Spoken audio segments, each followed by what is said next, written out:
Grace Calloway was lying on her stomach beneath a Sicilian altar when the dead stone spoke his name. At first, she thought the letters were part of the old foundation marks. The monastery of Santa Venera had been built into the side of a limestone mountain 7 centuries earlier, its lower walls fused with the rock as if the monks had carved faith directly out of the island itself. 3 nights ago, an earthquake had split the eastern transept, cracked the bell tower, and sent fragments of frescoed angels raining down across the nave. The local diocese called it surface damage. Grace called it denial. She had spent 10 hours crawling through dust, measuring shear cracks, mapping settlement patterns, and listening to Italian officials explain why a plus-size American woman from Chicago could not possibly understand Sicilian stone better than men whose grandfathers had prayed under it. Then the altar shifted, not visibly, not to anyone standing upright, but Grace felt the vibration through her ribs against the cold marble floor. She froze. A breath later, dust sifted from the joint between the altar platform and the foundation slab. "Don't move," she whispered to herself. Her headlamp caught the hairline fracture running beneath the altar. It forked left, then right, then disappeared under a carved panel that should not have been there. The panel was older than the marble above it, rough limestone, hand-cut, sealed with lead, and marked by a symbol half-hidden beneath centuries of candle soot. Grace reached into her field vest and pulled out a soft brush. Outside, wind pressed against the monastery doors. Somewhere high above, the broken bell tower groaned like a ship under pressure. The nave smelled of incense, wet stone, old wood, and seismic dust. Her assistant had gone to call the mayor. The monks had been evacuated. The insurance representative had left before sunset because he did not like mountain roads after dark. Grace was alone beneath the altar when she found the edge of the sealed room. She brushed more soot away. The symbol emerged, a hawk with a broken wing. Then, beneath it, another emblem had been carved over in a later hand. A serpent biting its own tail. 2 family marks on the same stone. That was not religious. That was territorial. Grace's pulse changed. She should have backed out and called the cultural ministry. Instead, the engineer in her noticed the pressure seam. The sealed chamber behind the panel was no longer sealed safely. The quake had cracked the lead bond. If aftershocks continued, the altar could collapse into the void beneath it. She slid a fiber optic inspection camera through the gap. The image flickered on her tablet. Stone walls, a narrow chamber. No relics, no bones, names. Dozens of them carved into the walls in tight columns. Some had dates, some had emblems, some had crosses. Grace swallowed. Children's names, or hidden names. She zoomed in. The camera light moved across the chamber wall. Matteo Leone, Caterina Bellafiore, Rosa D'Amico. Then her light caught a name buried beneath the serpent emblem. The letters were carved deep, as if whoever wrote them had pressed the knife hard enough to bleed. Niccolo Ruggieri. Grace's breath stopped. She knew that name, though she had never heard it spoken. Not exactly. The entire island knew Nico Marzano. Even Americans sent for earthquake assessments heard warnings before their plane touched down in Catania. Do not photograph Marzano properties. Do not ask about Marzano trucks. Do not enter Marzano villages without invitation. Do not confuse old stone with old power. Nico Marzano controlled ports, citrus routes, construction firms, private security contracts, restoration foundations, and enough silence to make people lower their voices when his black cars passed. But the name on the wall did not say Marzano. It said Ruggieri, the rival family. The bloodline Marzano men had been killing for generations. Grace took one photograph, then another. Her tablet screen went black. Not battery failure, remote lock. Every light in the nave died, except the candles near the altar. Grace went still. Footsteps entered the monastery, slow, measured. Not tourists, not priests. She backed out from beneath the altar, her shoulders scraping stone. Her knees protested against the marble when she rose, dust coating her black work pants and the sleeves of her gray field jacket. Her dark blonde hair had escaped its clip hours ago, curling in loose strands around her flushed face. She was 34, tired, hungry, and covered in the powder of an ancient building trying to die with dignity. At the far end of the nave, the monastery doors stood open. A man stepped inside. The candles seemed to bend toward him.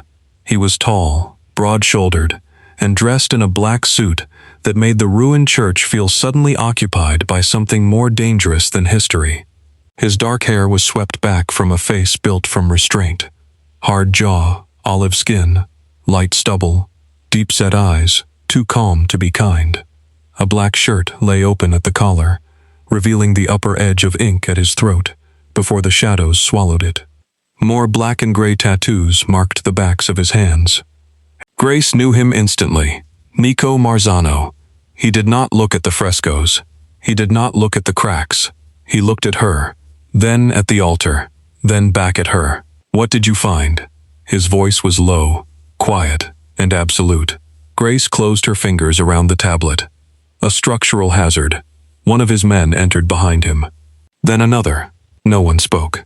Nico walked down the center aisle, polished shoes crunching over broken plaster.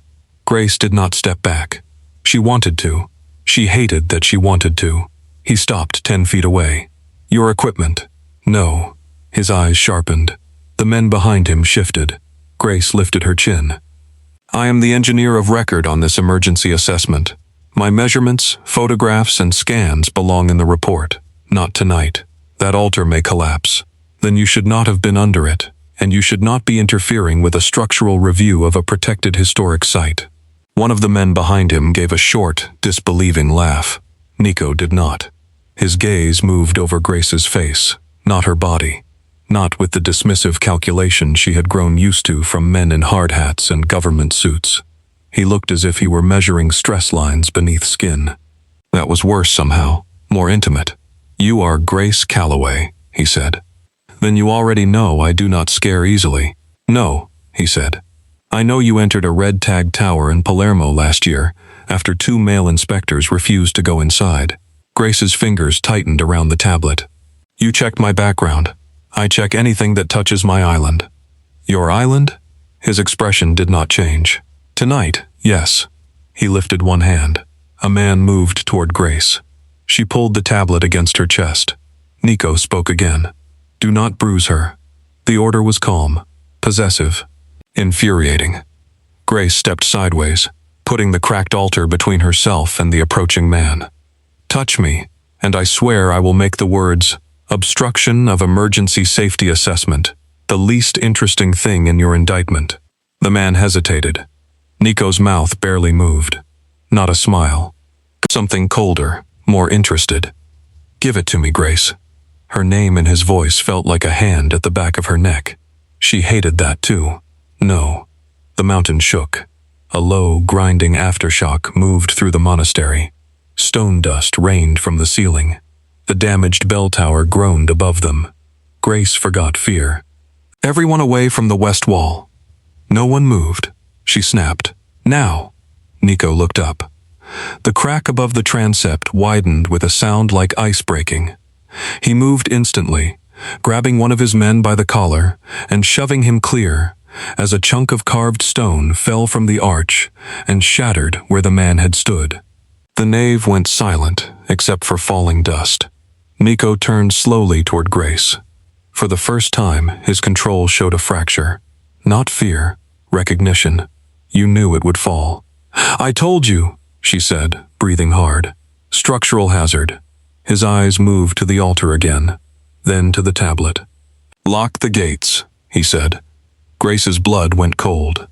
Outside, iron groaned. The monastery gates slammed shut. Nico looked at her. "No one leaves Santa Venera until I know exactly what you found." Underscore. They took her equipment, but not her dignity. Grace made sure of that. Nico's men confiscated her tablet, her laser scanner, 2 notebooks, a drone case, her satellite phone, and the portable seismic reader she had wedged near the North Pier. She refused to hand over her field pencil until Nico himself looked at the man trying to take it and said, "Let her keep something sharp." Now she stood in the candlelit sacristy while rain began to strike the high windows. watching Nico scroll through her locked tablet like a man who had never met a password he could not break. "You will not understand those scans without my notes," she said. He did not look up. "I understand the name. That is not a structural category." "It is tonight." The sacristy was narrow, lined with walnut cabinets that smelled of wax, mold, and old linen. A cracked statue of Saint Venera stood in the corner, with one marble hand missing. Grace had the irrational sense the saint was judging everyone in the room and finding them all disappointing. Nico's men waited outside. He had dismissed them from the room after Grace warned that too much weight near the damaged outer wall could widen the settlement crack. She did not know whether he believed her or simply liked the idea of his men not hearing what came next. "You found a chamber," he said. "Yes." "What else?" "Names." "How many?" "Enough that I stopped counting." His thumb paused on the screen. "The name you photographed, Niccolo Ruggieri." The candle flame near Nico bent sharply, not because of wind, because his hand had closed around the tablet hard enough to flex the case. "You knew," Grace said. His eyes lifted. The force of them struck her. "I knew there were rumors. That your birth name is carved beneath the altar of a monastery? That my mother hid something here." Grace absorbed that. "Your mother?" His expression sealed again. "You will forget the photograph." "No." The word came too fast. Too honest. Nico stepped closer. Grace forced herself not to retreat. "I can make many things disappear from reports," he said. "I'm not one of them. You misunderstand." "No, I don't." Her voice steadied. "You are used to men hearing your tone and deciding survival matters more than truth." His eyes sharpened. "And you do not care about survival?" "I care about why a quake opened a sealed room full of hidden names under an unstable altar in a public religious site. This is not public. It belongs to the diocese. It belongs to the dead. And you?" He looked at her for a long moment. "I am what escaped." The answer was so quiet she almost missed it. Before Grace could ask what he meant, shouting erupted outside, then the crack of suppressed gunfire. Nico turned. His men shouted in Italian. Grace knew only fragments, but she caught one word: tunnel. Nico crossed the room, grabbed her confiscated equipment bag, and shoved it into her arms. "Move." "Where?" "Down. That is the worst possible direction in an earthquake-damaged building. The men coming through the upper cloister will disagree." The sacristy door burst open. A man in dark tactical clothing raised a weapon. Nico shoved Grace behind the cabinet and fired once with the handgun she had not seen him draw. The intruder fell backward into the hall. Grace's ears rang. Nico turned to her. "Are you hit?" "No." He looked her over anyway. Fast, clinical, personal in spite of itself. "Then move." He pulled a hidden lever behind the broken saint statue.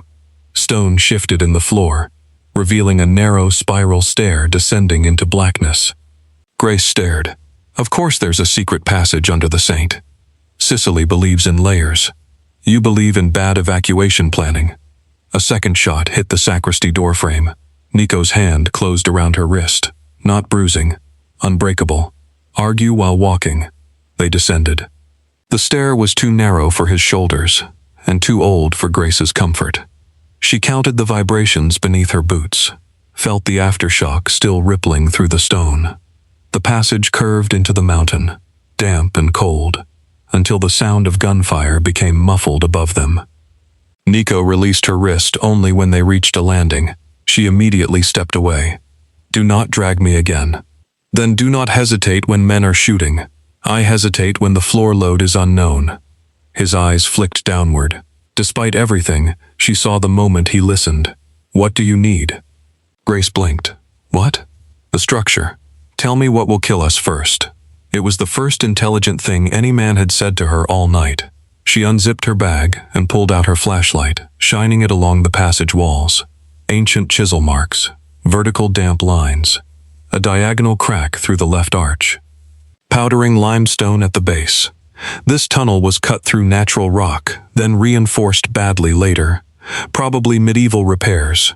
The earthquake transferred load from the bell tower into the mountain face, If the altar chamber shifted, these lower tunnels may be carrying stress they weren't meant to carry. In English. That was English. In urgent English. One wrong blast, one heavy collapse above us, or one more aftershock, and this passage can pancake.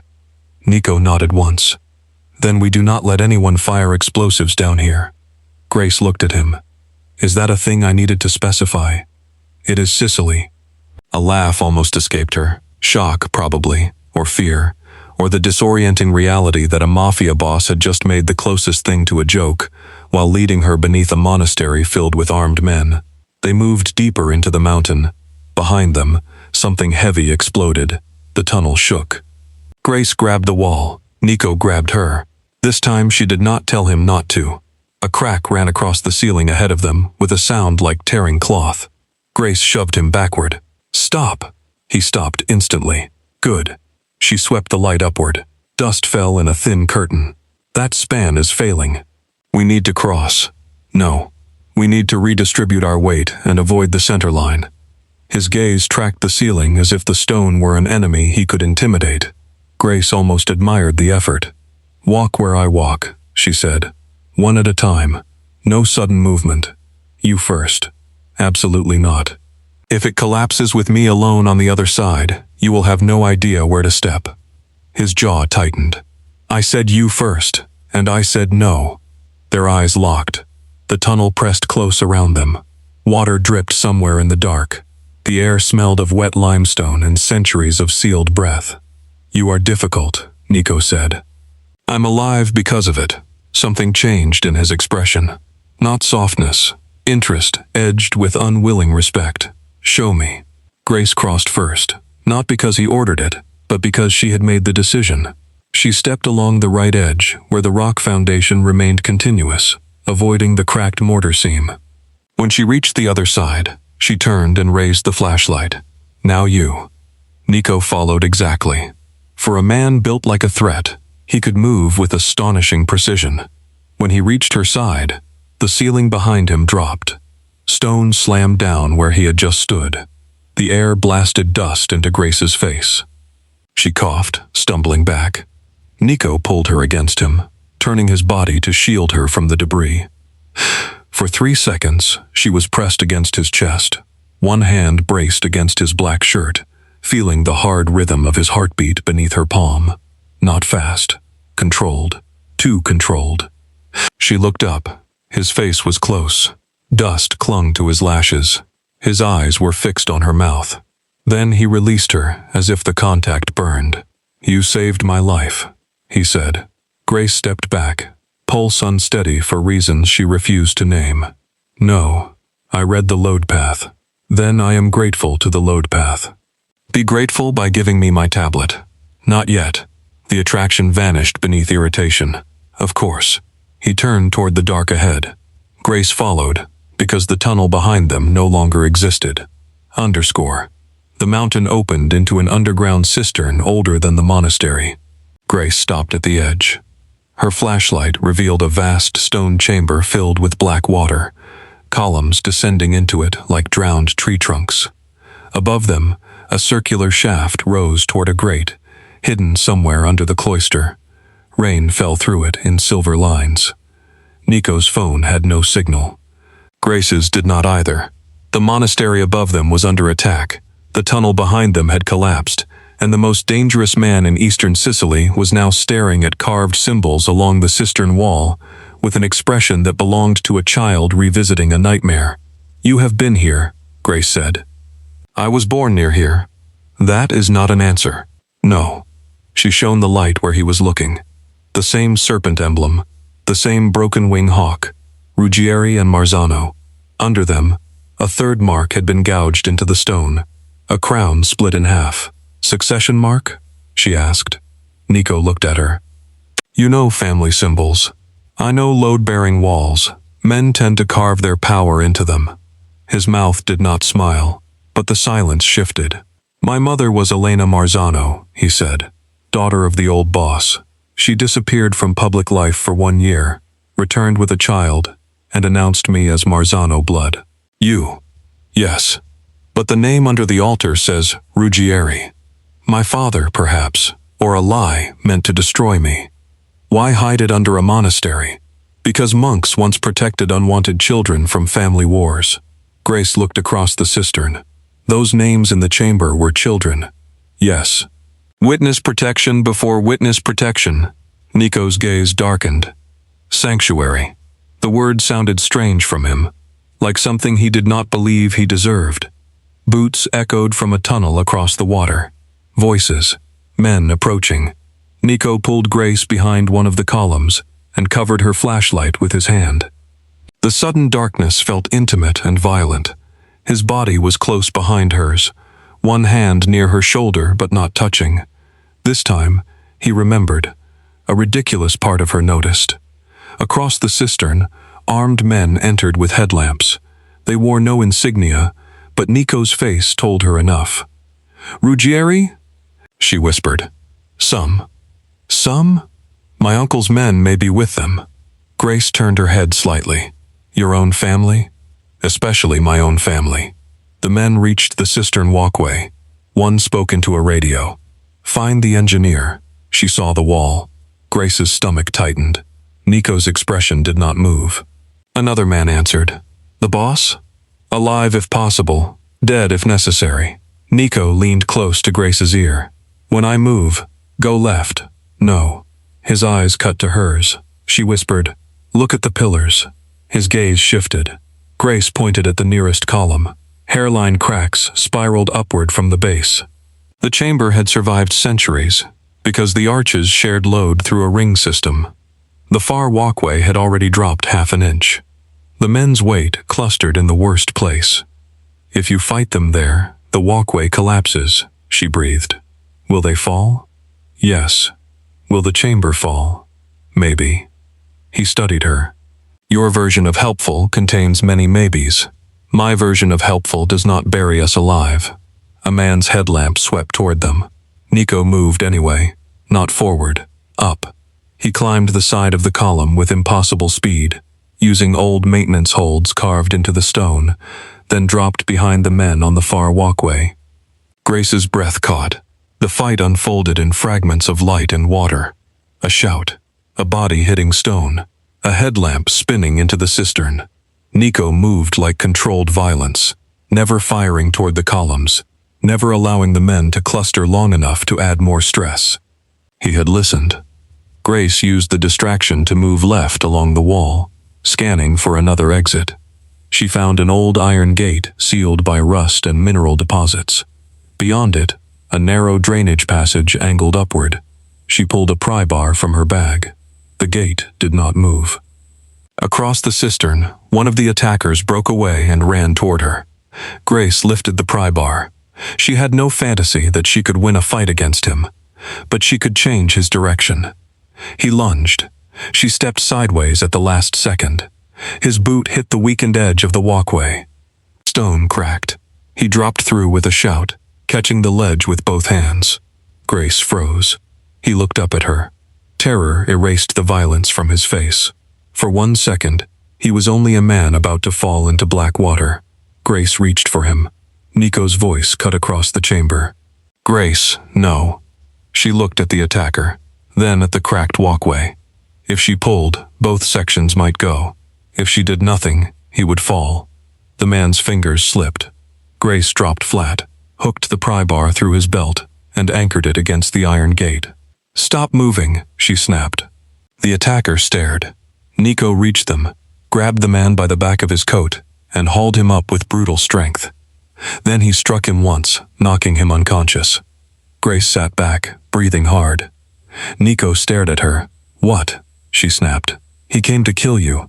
I noticed. You saved him." "I am not a demolition charge with a pulse." Something raw flickered across his face. "You should be more careful with your mercy.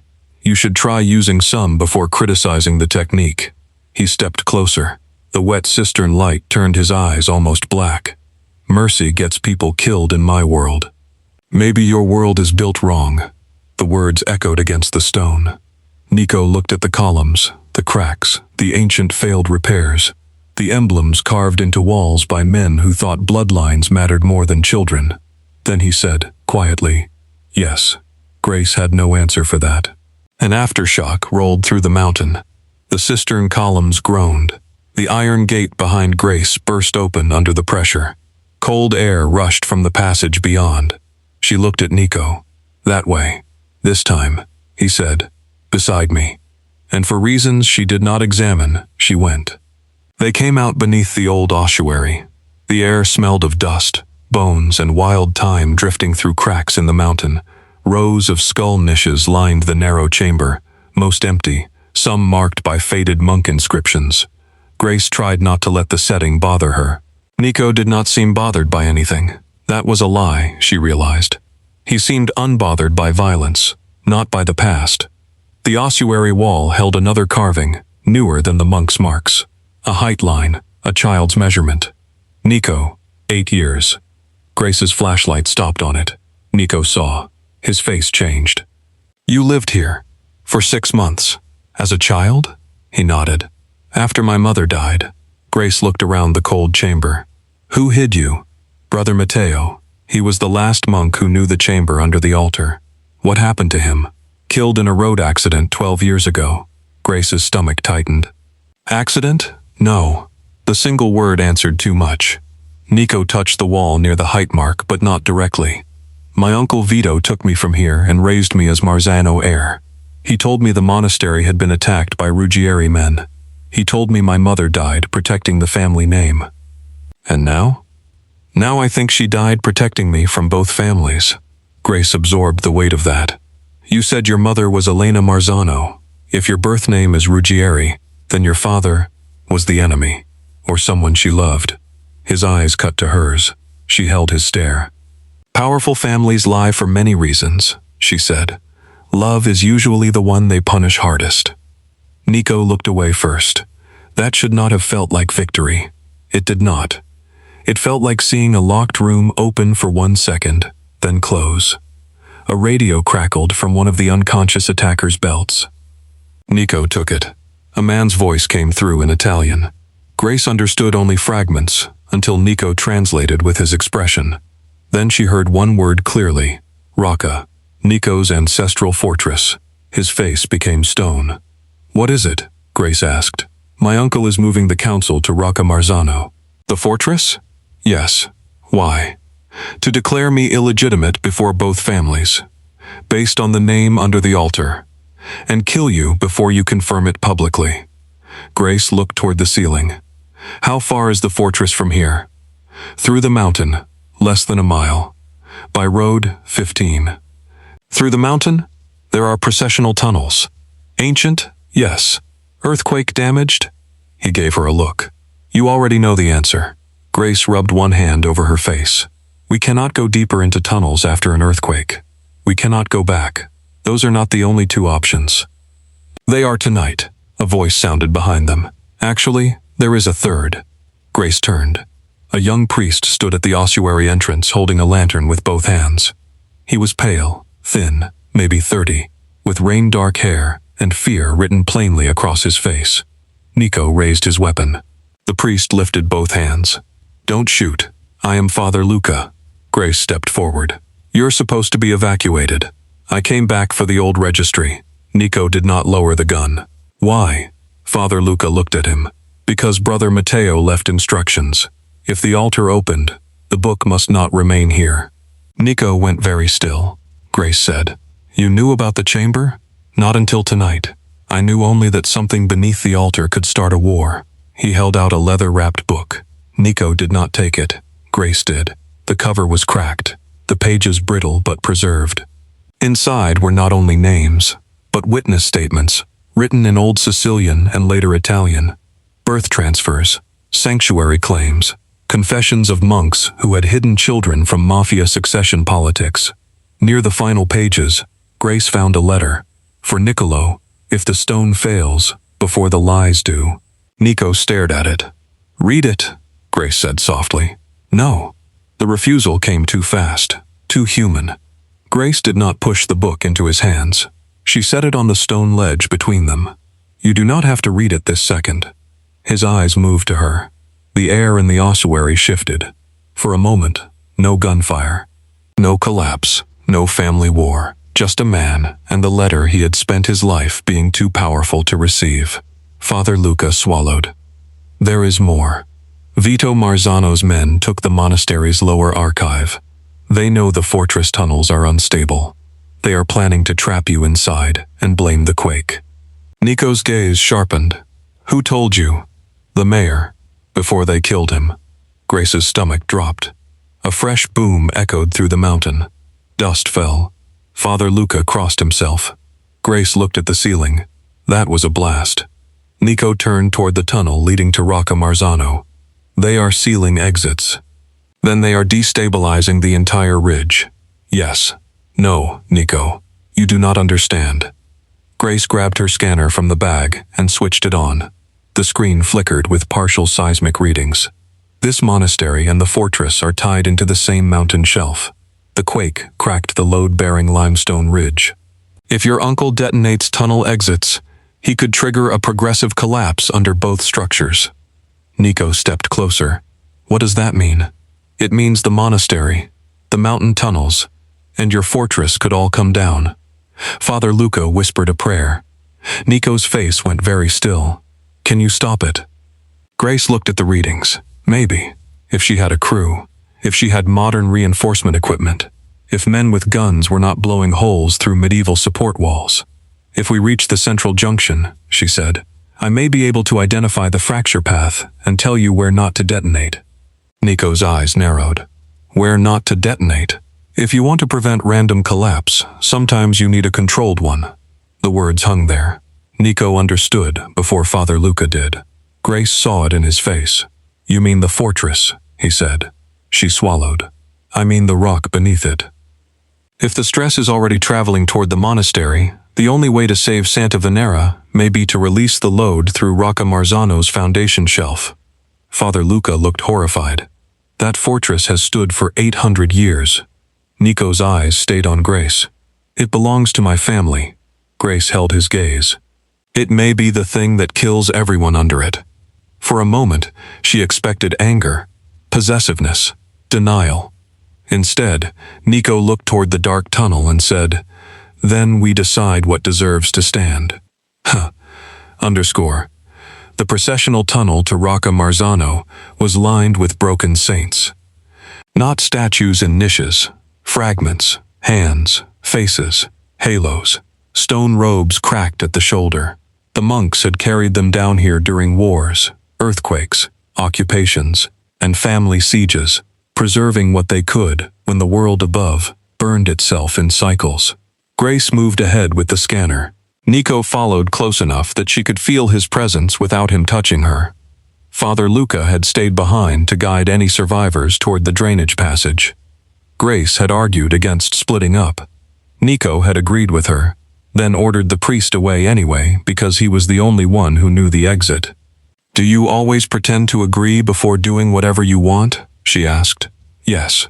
At least you are self-aware. I am many things. Self-aware is not usually the one people survive mentioning. She glanced back. His face was unreadable, but his eyes were on the tunnel ceiling, watching every crack she had told him mattered. The man learned fast. That was dangerous. Not because he was powerful, because he listened when the stakes were real. They reached the central junction after 20 minutes. 3 tunnels intersected beneath a carved stone dome. One path led back to the monastery. One climbed toward the fortress. One disappeared downward into darkness where water roared faintly. Grace set the scanner against the wall and studied the readings. The ridge was worse than she feared. Stress fractures ran beneath the fortress foundation and angled toward the monastery apse. The last blast had shifted the load dramatically. The fortress was pressing into the mountain shelf like a fist into glass. Grace. Nico's voice sharpened. She turned. A red dot glowed on her chest. Then another. Nico moved before she could react, pulling her behind the central pillar as shots struck the stone around them. The crack of gunfire inside the tunnel was deafening. He covered her with his body, one arm braced near her head, the other returning fire around the pillar. Stone chips stung her cheek. This is exactly why I said guns down here were a bad idea, she shouted. I will mention it in my complaint. Do you have a complaint department? It is currently shooting at us. Despite terror, Grace almost smiled. Then she saw the pillar behind him. The shots had hit an old fracture. "Nico," she said, "stop firing. They are firing at us." The pillar. He followed her gaze. The central support column was cracking vertically. If it failed, the dome would drop, sealing all 3 tunnels. Nico lowered his weapon. "What do you need?" "There are old oil lamps on the wall. Break one near the right passage." "You want fire? I want smoke. They have line of sight. We don't." Nico did exactly as she said. The lamp shattered, oil spreading across the stone. He sparked it with a lighter. Smoke rose fast, thick and black. The shooters hesitated. Grace grabbed his wrist and pulled him toward the downward passage. "The fortress is up," he said, "and the fracture path is down. Grace, you asked what I need. I need the foundation route." He looked at her for one furious second. He then followed. They descended into the mountain's belly. The passage became natural cave, then cut stone again. Water roared louder. The air grew cold. Grace slipped twice on wet rock. The second time, Nico caught her by the waist and let go as soon as she steadied. "Thank you," she said grudgingly. He looked surprised. "Do not sound so wounded," she added. "I am considering whether gratitude from you is a trap." "It usually is." They reached a subterranean channel where water rushed through a carved trench beneath the fortress foundations. Old engineering, Grace realized. Brilliant and terrifying. The monastery and fortress had been built around hidden drainage channels that relieved water pressure from the mountain. If the channels were blocked, the limestone saturated, weakened, and shifted. Someone had recently blocked them. Grace crouched beside the channel, shining her light. Concrete plugs. Modern. Deliberate. "This is why the quake caused so much damage," she said. The drainage system was sealed. Nico's face changed. "By restoration crews? Or someone pretending to be restoration crews?" "My uncle funded the last restoration." There it is. Vito had not merely hidden a secret. He had weakened the mountain beneath both monastery and fortress, waiting for the right earthquake or the right accusation to make collapse look natural. A voice echoed from the upper stairs. "Niccolo." Nico went still. Grace looked up. A man stood on the landing above, flanked by armed guards. He was in his 60s, elegant in a dark suit and wool overcoat, silver hair combed back, a cane in one hand that Grace suspected was not for walking. His face carried the cruel confidence of a man who had spent decades speaking softly while other people bled. "Vito Marzano, my nephew," he said. "Or should I say my brother's favorite mistake?" Nico stepped in front of Grace. "Leave." Vito smiled. So protective. Elena would have found that sentimental. Nico's voice went flat. "Do not say my mother's name. She said yours while she died." Grace felt Nico's body change. Not move. Change. All the control tightening into something lethal. Vito's gaze shifted to Grace. "And this must be the engineer. The American who found what should have stayed buried." Grace stepped around Nico. He caught her arm. She gave him one sharp look. He released her. The gesture did not escape Vito. "How sweet," Vito said. "He lets you move." Grace looked at the concrete plugs. "You sealed the drainage channels. I preserved family property. You destabilized a mountain. I created options. For murder. For succession." Vito's smile faded. He looked at Nico. "You were never Marzano blood. The Ruggieri will claim you if I offer you alive. If I offer you dead, they will blame us, and war will settle the inheritance the old way. Either way, I win what your mother tried to steal." Nico said nothing. Vito continued, enjoying the silence. Elena believed love could end a feud. "She took a Ruggieri man into her bed and carried you under my father's roof. When the old men found out, they wanted you drowned. I convinced them to keep you. A false heir is useful until he is not." Grace watched Nico from the side. His face revealed almost nothing.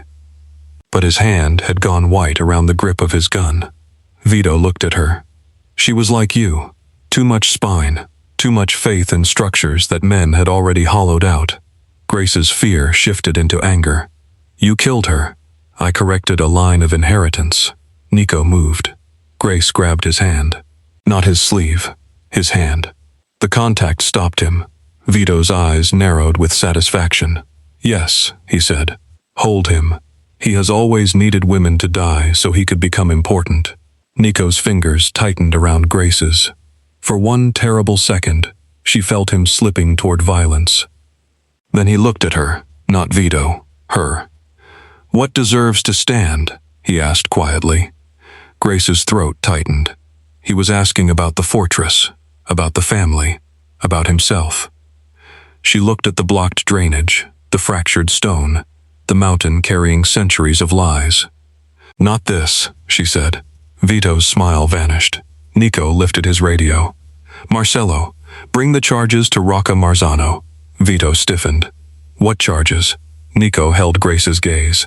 All of them. Underscore. Rocca Marzano rose from the mountain like a warning. Grace saw it from a narrow exterior ledge after she and Nico climbed out through an old drainage grate, an ancestral fortress of black volcanic stone and pale limestone, built into the cliff above the monastery, its towers cutting into the storm-lit sky. Lightning moved over the sea in the distance. Below, Santa Venera clung to the mountainside, candlelit and wounded. Between them ran the ridge, cracked, loaded, failing. Nico's loyal men had reached the lower fortress gate. Vito's men held the upper courtyard. Ruggieri representatives were already inside, gathered for the succession declaration that would turn Nico's blood into a weapon. Grace had no time to care about family politics. The mountain was moving. She spread Nico's recovered tablet, her scanner, and a crumpled survey map across the hood of a black SUV, while rain hammered the courtyard. Nico stood beside her, issuing orders with lethal calm. No one enters the east tower. Evacuate the chapel. Move the civilians through the olive road. If Vito's men block the gate, remove them without firing near the foundation walls. Grace looked up. Tell them no explosives until I mark the cut points. Nico repeated it in Italian. One of his older men stared at her, then at him. You trust her? Nico turned slowly. The man lowered his eyes. I trust her more than I trust this mountain, Nico said. Grace should not have felt that in her chest. She did. They entered Rocca Marzano through the lower armory. The fortress was beautiful in the way old power often was. Stone halls, iron chandeliers, oil portraits, carved shields, long tables built for men to eat under the eyes of ancestors. Grace hated it immediately. Not because it was ugly, but because it had been loved by people who thought love meant ownership. The council had gathered in the great hall. Vito stood at the head beneath the Marzano crest. On one side, Marzano captains. On the other, Ruggieri envoys, wearing dark coats and colder expressions. Grace entered beside Nico, covered in dust, rain, and tunnel grime, her plus-size body framed by a field jacket and work pants, her hair half fallen from its clip, her face streaked with limestone powder. Every man in the room turned. She saw the assessment in their eyes. American, woman, engineer, disposable. Then Nico stepped half a pace behind her instead of in front. The room noticed. So did Grace. Vito laughed softly. You bring a surveyor to a blood council? Grace placed the scanner on the table. No. He brought the person who can tell you exactly how stupid you are. Silence. One Ruggieri man barked a laugh before catching himself. Vito's eyes hardened. Nico's voice cut through the hall. The fortress is being evacuated. No, Vito said. Yes. You do not command this house. Nico looked at the portraits lining the walls. I never should have. The words rippled through the room. Vito seized the opening. At last. Truth from the false air. He lifted an old parchment. Niccolo Ruggieri. Hidden under Santa Venera. Born of Elena Marzano's betrayal. The room erupted. Grace moved to the window and looked down at the ridge. The monastery lights flickered below. She felt the tremor before anyone else. The wine in a silver cup trembled. Nico, she said. He heard the urgency and turned immediately. Grace pointed toward the floor. The central hall had a diagonal crack running from the hearth to the east arch. That wasn't there 5 minutes ago. Vito shouted over the arguing men. The engineer lies for him. Grace slammed her hand on the table. The crack widened. The room quieted. Stone dust fell from the ceiling. "I do not care which of you inherited whose murder hobby," she said. "This fortress is failing. The drainage system was deliberately blocked. The ridge is transferring collapse toward the monastery. If we do not evacuate and release the load through the fortress foundation, Santa Venera comes down with everyone under it." One of the Ruggieri envoys stood. "You want us to abandon the succession hearing? I want you to abandon the building trying to kill you." Vito drew a small pistol from inside his coat. Nico's men moved. Grace froze. Vito pointed the gun at her. "You have been very inconvenient, Miss Calloway." Nico's voice dropped into something Grace had never heard from him before. Not cold, not angry, terrified. "Put it down." Vito smiled. "There he is." The crack in the floor grew another inch. Grace raised both hands slowly. "Nico, if anyone fires in this hall, the vibration—" "I know." Vito stepped closer to her. "You are the proof. Without you, the wall under the altar is only rumor." Nico held his uncle's gaze. "No." Vito's smile widened. "Yes." He reached for Grace. Nico fired first. Not at Vito, at the chandelier chain. The iron chandelier crashed down between Grace and Vito, sending sparks and candles across the stone. Men shouted. The gun discharged into the ceiling. A section of plaster fell. Grace ducked behind the table. Nico was there instantly, pulling her clear as Vito's men opened fire. "Bad vibration management," she gasped. "I improvised." "You are banned from structural decisions." "Accepted." They ran through the side arch as the great hall began to fail. Behind them, Vito screamed orders. Ahead, the fortress evacuation alarm rang. Grace led Nico downward to the foundation chamber, where old stone buttresses met the mountain shelf. His men had placed controlled demolition charges under her direction at 3 points. Not enough to explode the fortress outward, enough to shear the overloaded section away from the monastery side of the ridge. She checked the placements with shaking hands.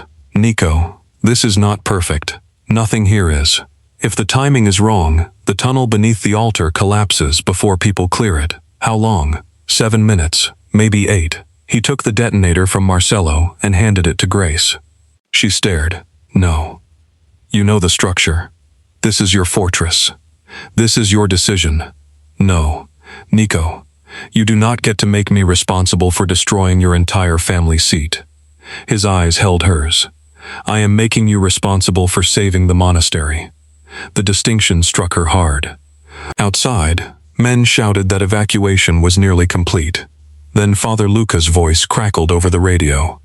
"Grace, there are people trapped in the altar tunnel. 3 workers and 2 monks. The passage shifted. We cannot move them." Grace went cold. "Where?" "Below the sanctuary chamber." She looked at the map. Impossible. Not impossible. Terrible. The release charge under the fortress would save the monastery above, but the trapped workers were in the tunnel most likely to collapse during the delay. They needed manual shoring. Grace grabbed her bag. Nico caught her arm. "No," she turned on him. "You already know I am going. That tunnel is failing. Yes, you will die. Maybe." His expression cracked. There it was. Fear. Not possession disguised as fear. Real fear, stripped raw. Grace.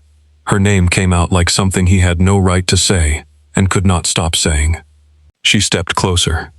"You asked what deserves to stand." His jaw tightened. "Not stone. People." His hand loosened on her arm.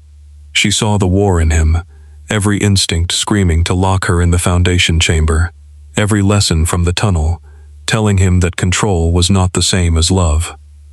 "Ask me," she whispered. His eyes burned into hers. "Come back." "That is not a question." His breath shook once. "Will you let me come with you?" That broke something in her. She nodded. "Yes." Underscore. The altar tunnel was screaming by the time they reached it. Not literally. Stone did not scream. It cracked, shifted, sheared, groaned, and released trapped air in high, terrible sounds that resembled a living thing in pain. Grace crawled through the half-collapsed passage with Nico behind her, carrying 2 hydraulic jacks and timber braces. Dust filled her mouth. Her hands were raw from stone. Her knees throbbed. Somewhere above, the monastery altar hung over the void they had opened, waiting for gravity to win. The trapped workers were pinned beyond a fallen arch. Alive. Terrified. Grace could hear them praying. She directed Nico where to place the first jack. Not there. 2 inches left. No. Left relative to the crack, not your ego. Even now, he looked at her. Later, you may explain the structural significance of my ego. If we live, I'll publish a paper. They set the brace. Stone shifted. Nico threw his body over Grace as dust and small debris rained down. She coughed beneath him. I'm okay. He did not move for half a second. Nico. He lifted himself immediately. Sorry. The apology stunned her. No time to answer. They cleared the first worker, then the second. Nico carried an elderly monk through the narrow passage like the man weighed nothing. Grace stabilized the remaining arch, while Father Luca's people pulled the last worker out. Then the mountain roared. The far ceiling dropped. Grace and Nico were cut off from the exit. For one breath, everything went white with dust. When it cleared, Grace found herself trapped in a pocket beneath the altar chamber with Nico, a fallen timber, and a crack running across the ceiling directly above them. The detonator radio crackled at Nico's belt. Marcello's voice. Evacuation complete. Charges ready. We are past safe window. Grace grabbed the radio. Do not detonate, Marcello shouted back. The ridge is moving. Grace looked at the crack, then at the passage behind them. Blocked. No exit. Nico took the radio gently from her hand. Marcello, he said. Grace stared at him. No. His eyes met hers. Nico, no. He spoke into the radio. On my command. She grabbed his shirt. You cannot detonate while we are under the altar. If he waits, the monastery falls uncontrolled. We find another way. There is no time. You don't know that. I know enough. She shook her head. No. You do not get to turn sacrifice into your final act of control. His face changed. Pain moved through it. Deep, ancient, and immediate. You think I want to die here? I think you think it will make everything clean. The words hit him harder than the falling stone. Grace stepped closer, dust on her face, tears cutting pale lines through it, though she refused to cry fully. You give up the fortress, not your life. You give up the title, not the chance to become someone outside it. You do not get to save me by leaving me with another dead man's name under an altar. His hand rose, stopped before touching her face. Waited. She leaned into his palm. He exhaled like it hurt. Tell me where, he said. Grace looked around desperately. The sealed chamber, the wall of names, the crack from the earthquake, the altar void. Then she saw it, the original lead seal, broken open by the quake, and behind it, a vertical ventilation shaft, carved to let the sanctuary breathe. Too narrow for a man, maybe not for them. No, not too narrow, just cruel. There, she said. Nico followed her gaze. Can we reach it? If we climb through the name chamber. He looked at the carved wall, the chamber that held his truth, the birth names, the sanctuary record, the proof everyone wanted. To escape, they would have to break through it. Grace saw the choice land. Nico stared at the wall, where Niccolo Ruggieri was carved beneath the serpent emblem. Then he took a hammer from Grace's kit. Forgive me, Mother, he whispered. He broke the wall. The sound was devastating. Grace helped him. They smashed through names carved to protect children, to preserve truth, to expose lies when the stone failed. Each strike hurt in ways she did not expect. But Father Luca had the registry book. The truth would survive somewhere else, not as a prison, not as leverage. They crawled through the broken chamber into the ventilation shaft as the ceiling sagged behind them. Grace went first, because the shaft narrowed near the top. Nico pushed her bag ahead of her and climbed beneath. One hand braced against the stone, the other steadying her boot when she slipped. Then the radio crackled again. Marcello, ridge failure beginning. Command? Grace froze halfway up the shaft. Nico looked at her. She nodded once. He lifted the radio. Detonate, the mountain answered. The first charge was a low thud. The second rolled through the rock like thunder. The third felt like the world splitting beneath them. Rocca Marzano began to die. Not explode, collapse. A controlled surrender of stone. Grace clung to the shaft as force slammed upward. Nico's hand locked around her ankle, not pulling, anchoring. The fortress foundations sheared away from the mountain shelf, redirecting the failure path away from Santa Venera. Ancient walls above them crashed into themselves. The ancestral seat of Marzano power folded downward into dust, taking with it the hall, the portraits, the council table, the crest, and the lie that blood deserved a throne. The ventilation shaft cracked open near the old choir loft. Grace fell through first. Nico came after, landing hard on the broken wooden floor beside her. For a moment, neither moved. Then the monastery bell rang. Once, not from the tower. From the fallen rope swinging against the cracked bronze bell after the shock wave. A single deep note rolled through the ruined church. Grace turned her head. Nico lay on his back, breathing, covered in dust and alive. She crawled to him. "Are you hurt?" "Yes. How badly?" "Less than my ancestors." A laugh broke out of her, half sob, half disbelief. Then she hit his shoulder. "Do not joke under collapsed buildings. I will add it to the list." His eyes searched her face. The bell's fading note trembled between them. Grace realized his hand was still wrapped around hers. Neither let go. Underscore. By dawn, Rocca Marzano was gone. Not completely. Ruins remained, black against the pale Sicilian morning. But the fortress no longer dominated the ridge. Its towers had fallen inward. Its great hall was rubble. Its foundation shelf had sheared exactly where Grace predicted, sparing the monastery from full collapse. Santa Venera still stood, wounded, open, alive. Vito Marzano was found in the lower armory, with a broken leg, and enough documents in his possession to destroy him legally before any rival family could do it with bullets. The Ruggieri envoys fled before sunrise. 2 were arrested at the Palermo airport. Father Luca handed the registry book to the cultural ministry, then promptly refused to let any government official touch it without 3 witnesses and a camera. Grace spent 14 hours giving statements, marking emergency supports, and arguing with officials who suddenly wanted her professional opinion now that she had saved a medieval monastery and destroyed a mafia fortress in the same night. Nico disappeared before noon, not vanished, removed himself. Grace saw him once from across the cloister, standing beside black SUVs, as men who had once feared him awaited instructions. He no longer wore his suit jacket. Dust covered his shirt. A cut marked his temple. His neck tattoos were visible in the morning light, stark against his skin. Their eyes met. He did not come to her. He did not summon her. He simply looked. Then he placed something in Father Luca's hands and left. Grace told herself that was for the best. For 3 weeks, she worked on the monastery stabilization project. Temporary steel ribs supported the damaged nave. The altar was lifted and catalogued. The chamber beneath it was sealed only after the carved walls were documented, photographed, and transferred into the historical record. The name Niccolo Ruggieri became part of a protected legal file tied to witness testimony, sanctuary history, and a multi-family criminal investigation. Nico Marzano's empire fractured, not because rival families defeated him, because he refused to claim the throne they wanted to fight over.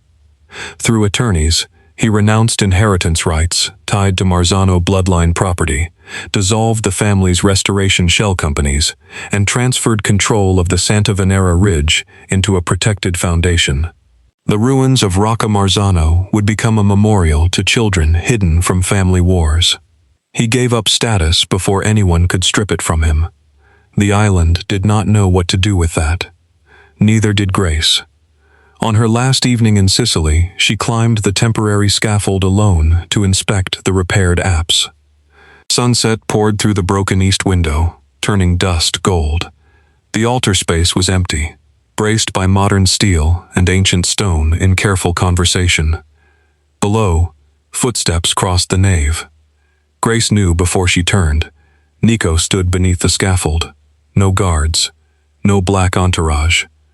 Just him, in a dark shirt and trousers, sleeves buttoned at the wrist, tattoos visible on his hands and at his throat. his face still carrying the dangerous calm that had frightened half the island into obedience.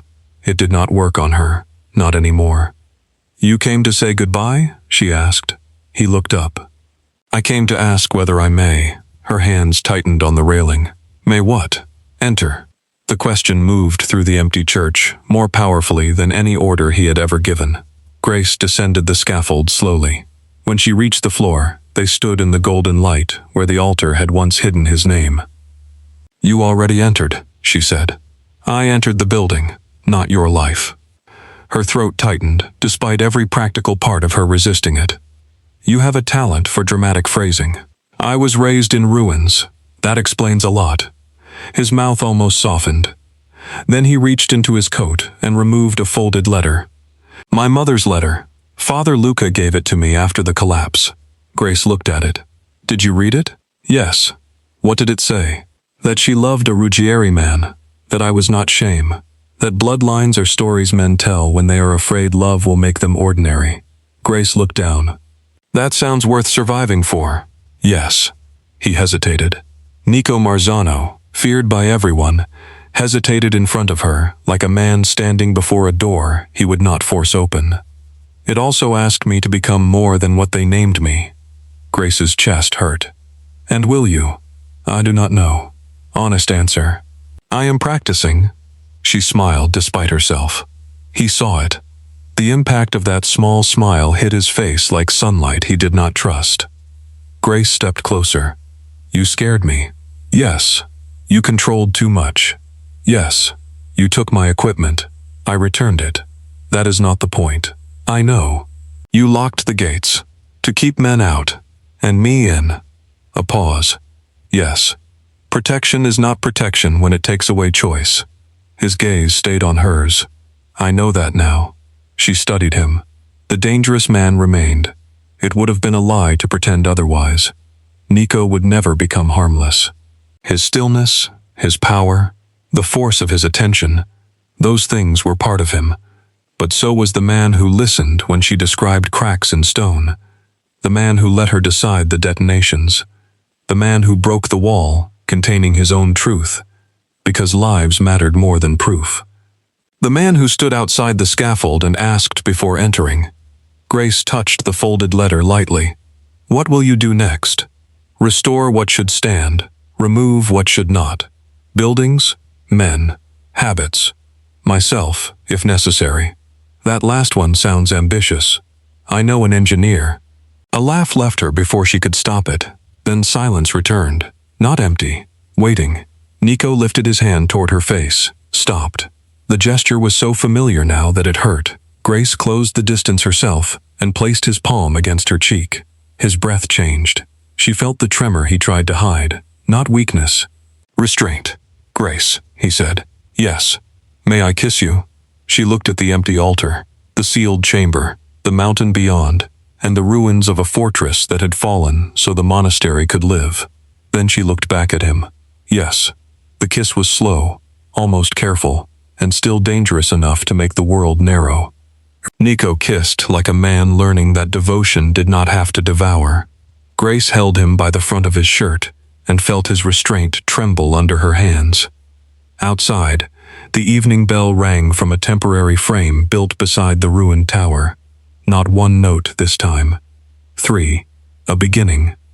6 months later, Grace returned to Santa Venera as chief structural engineer for the full restoration. The monastery gates stood open. Tourists would not come for another year. Pilgrims, maybe sooner. For now, the site belonged to workers, monks, engineers, historians, and the wind moving through the cypress trees. Where Rocca Marzano had stood, there was only a protected ruin field and a bronze plaque listing the names from beneath the altar. Not as weapons, not as claims, as lives. Grace found Nico at the edge of the ridge, looking toward the sea. He turned when he heard her. He did not walk to her immediately. He waited. Grace smiled. "You can come here." He did. Beside her, not ahead. They stood together above the monastery he had sealed, the mountain she had saved, and the fortress he had given up. The Sicilian sun lowered behind them, turning the limestone gold. "Do you miss it?" she asked. "The fortress. The power." Nico looked at the ruins. "I miss knowing who I was supposed to be." Grace slipped her hand into his. "And now?" His fingers closed around hers only after she held on first. "Now I wait to be invited," he said. Grace leaned her shoulder lightly against his. Below them, the monastery bells rang across the mountain. Not warning, not mourning, but calling the island to witness something rarer than inheritance. A man who had surrendered a throne, a woman who had refused to be buried with his secrets, and a love built not beneath an altar, not behind locked gates, not inside a fortress of old names, but in the open air, where nothing had to stay hidden to survive.